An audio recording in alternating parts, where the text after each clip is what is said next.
Ito ang mundo na ating ginagalawan, ikaw at ako.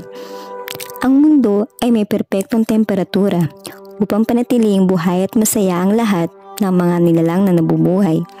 Ang temperatura ay nakadepende sa balanse.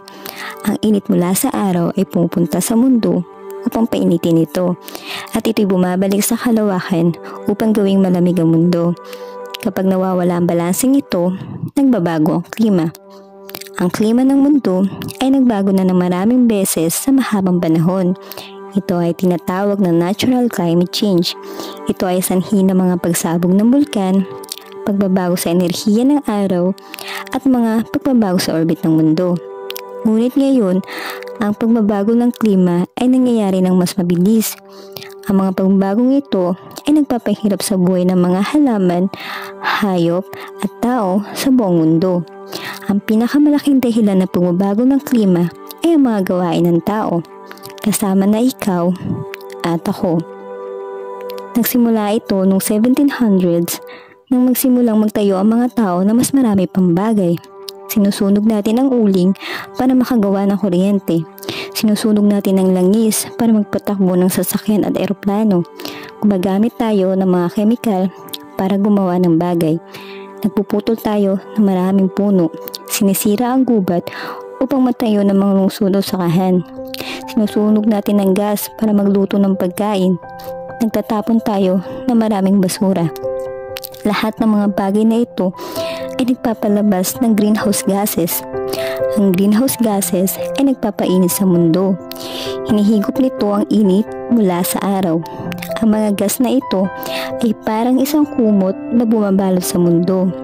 Dahil sa mga tao, naging mas makapal ito at hindi nakakalabas ang init ng araw dahil sa mga greenhouse gases.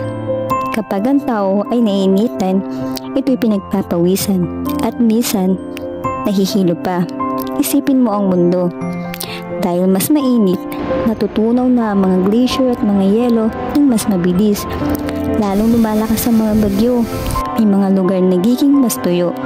Pati ang karagatan ay nagiging mas mainit at mataas. Lahat ng mga nabubuhay na nilalang ay naharap sa malaking problema. Kaya, anong dapat nating gawin? Kailangan nating baguhin ang paraan na ating pamumuhay upang matigil ang sobrang pagpapalabas ng greenhouse gases.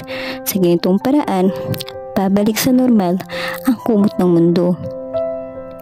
Maraming bansa sa buong mundo ang nagtutulungan upang labanan ang pagbabago ng klima at maraming madaling paraan na maaari nating gawin para makatulong tayo, tulad ng paggamit muli ng mga lumang gamit o bagay-bagay sa halip na itapon ito, pagbibisikleta o pagsakay ng pampublikong sasakyan, pagtitipid ng kuryente, pagtanim ng gulay sa likod bahay, tamang pagtatapon ng basura.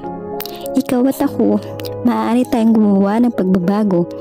Maaari nating gawin ng mga maliit na hakbang upang maprotektahan ang ating mundo.